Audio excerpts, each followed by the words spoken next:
भैया, अब भी यकीन नहीं हो रहा है कि आप एकदम से अचानक यूँ मनोहर सर के सामने प्रस्तुत कर दे रहे हैं हमें। सफलता का सीढ़ी कहीं खड़ा नहीं होता है, कोई ना कोई उसे खड़ा करता है, और हम तो बस माध्यम हैं।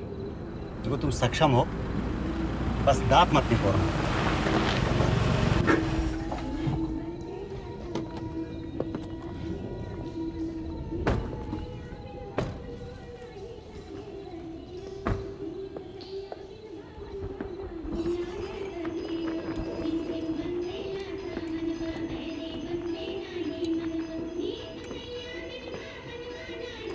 ये लीजिए।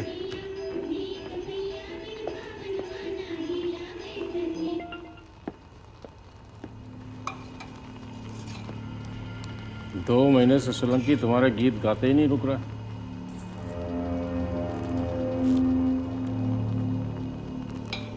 होटल खाते हो? जी।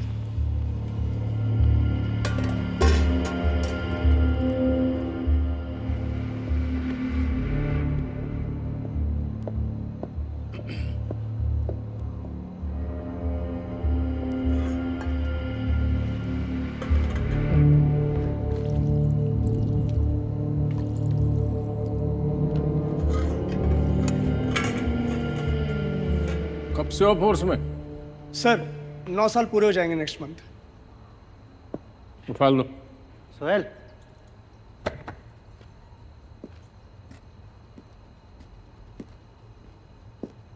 सर। पिछले साल नारकोटिक्स क्यों मना कर दिए थे?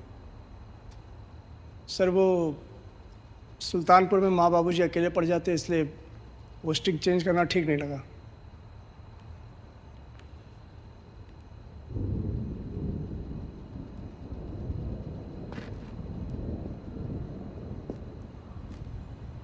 सोलंकी तो हमारा परिचय कराएगा नहीं। हम सोहेल अहमद। आलोक प्रताप। सोलंकी भैया ने बताया था आपके बारे में कि आप भी सुल्तानपुर से हैं। अच्छा हाँ, तुम भी तो सुल्तानपुर से हो ना? जी सर। ऐसे रखा जाता है टास्क फोर्स कॉन्फिडेंशियल, अलग काम चपरासी का और जात हवलदार। तो पता तो होना चाहिए ना कि किसके साथ काम करो। मारे अरे सर क्या फाइनल कर दिया क्या? ये तो प्रसारण मंत्रालय बने हुए हो। मैं कान के नीचे मुंह चिपका दे तुम्हारा। अरे तो मिलेगा तभी पता। अरे समझाइए, फ्रस्ट्रेट हो रहे हैं।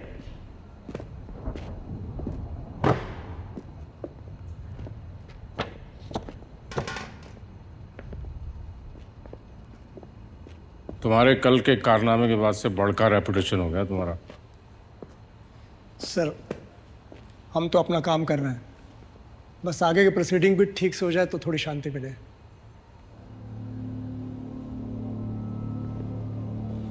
जिम्मेदारी बहुत बड़ा है, तैयार हो?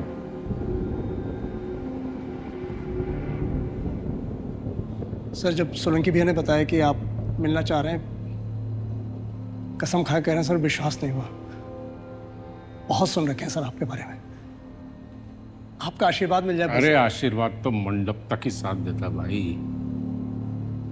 उसके बाद तो तुम खुद ही तुम्हारा सहारा हो।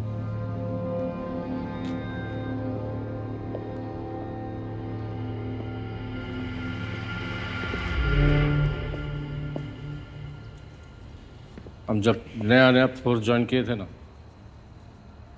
गजबई उत्तेजना जबरदस्त, अन्याय, कानून व्यवस्था, न जाने क्या क्या गोबर भरा था दिमाग में। फिर हमको भी मिले एक मनोहर पांडे जैसे सीनियर, उनको देख के विधायक तक खड़े हो जाते थे। अब एक दिन सूचना मिली कि कलैया गांव में कुछ जमीनी फसाद हो गया है और गोलाबारी हुआ। फर्दर इंफॉर्मेशन पे पता पड़ा कि एक छोटे से गरीब किसान के यहाँ बच्चू भैया के सब आदमी कब्जा बैठा था। रात को 12 बजे ऑफिस साहब का फोन आया, बोले पांडे तुरंत चौकी में आओ। अब हम बिस्तर के ऊपर, हमारे मिसेज हमारे नीचे।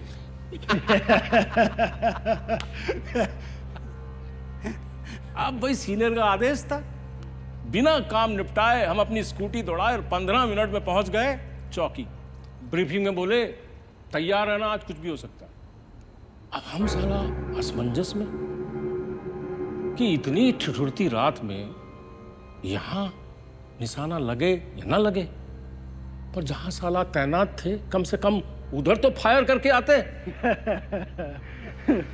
कौन सा सन के बात होगा सर ये? भोसड़ी के क्या कहानी लिखोगे क्या? पत्रिका छपवाएंगे। अब हमारी टीम गांव में घुसी, देखे कुछ दिखाई ना दे। रात के बज रहे 2 और कोहरा ऐसा जैसे धुआं की चादर।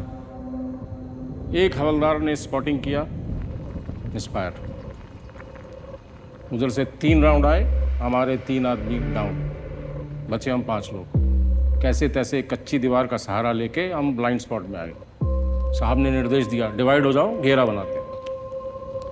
हम भी जोश में बोले, सर हम आपको कवर देते हैं।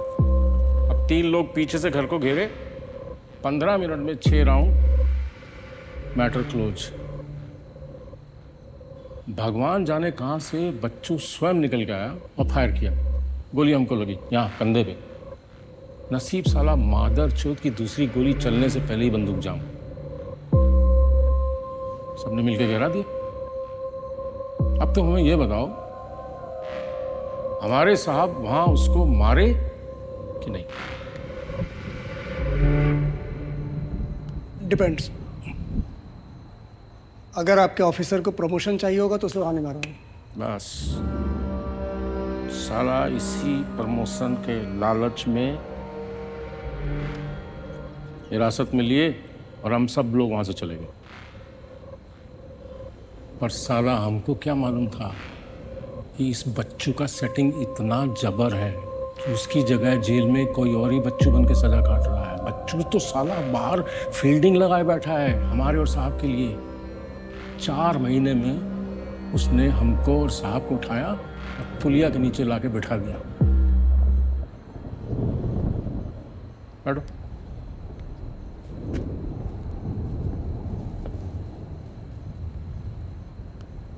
उस दिन हमको अपने कार्यकारी जीवन का सबसे बड़ा ज्ञान प्राप्त हुआ।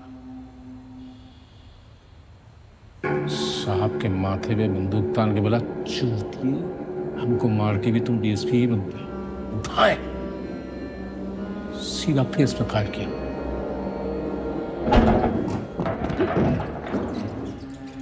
क्या है ये? तुम तो बोल रहे थे बेहोश है। निकल बड़ा सड़ी के निकल।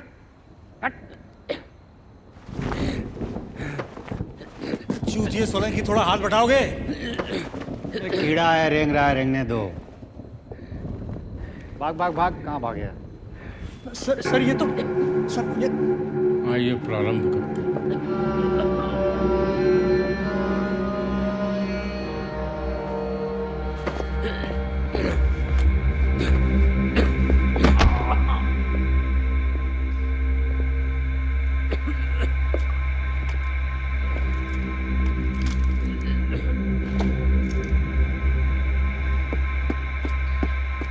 सोलंकी सर, चल क्या रहा है सर?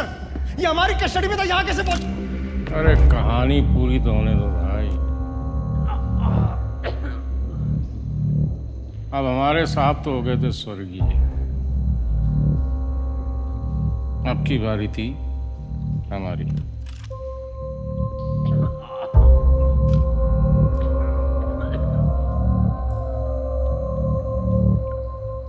बिल्कुल ऐसी ही दुर्दशा हो गई थी हमारी। सब कुछ एकदम से इतना शांत हो गया था कि हमें हमारी रगों में बहता खून तक सुनाई दे रहा था। हम बस अपनी आंखें बंद किए और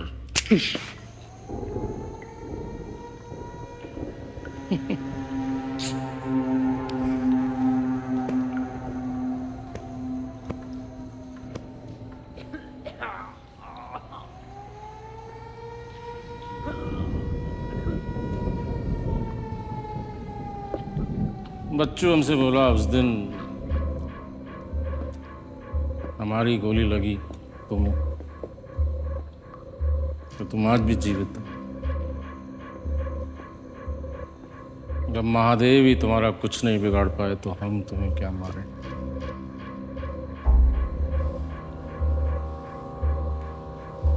छोड़ रहे हैं, पर माफ नहीं किए। वैन में बैठा और चला गया।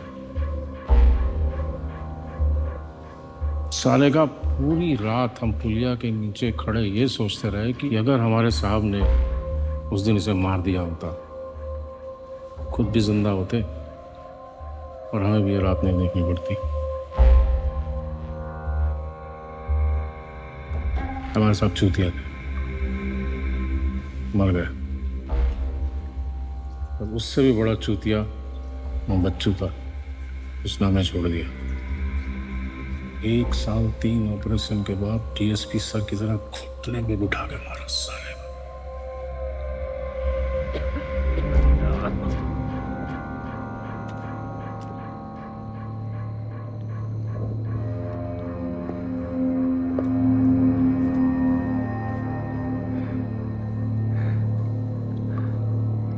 तुम इसे अरेस्ट किए,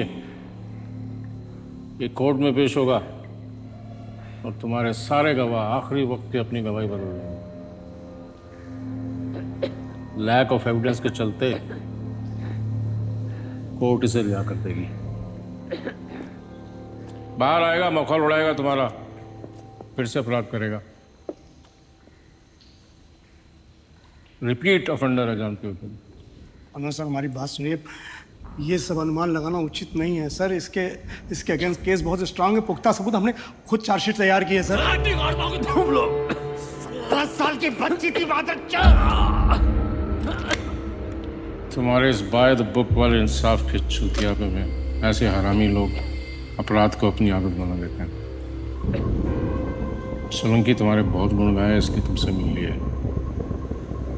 टास्क फोर्स ज्वाइन करना चाहते हो तो एक बार अच्छी तरह से समझ लो, तुम्हारी इस कार्य प्रणाली की वजह से हम किसी सुबेल, सोलंकी या आलोक प्रताप को किसी पुलिया के नीचे नहीं पहुंचने देंगे। अपराधी को मार दो, घिनौना अपराध अपने आप खत्म हो जाएगा।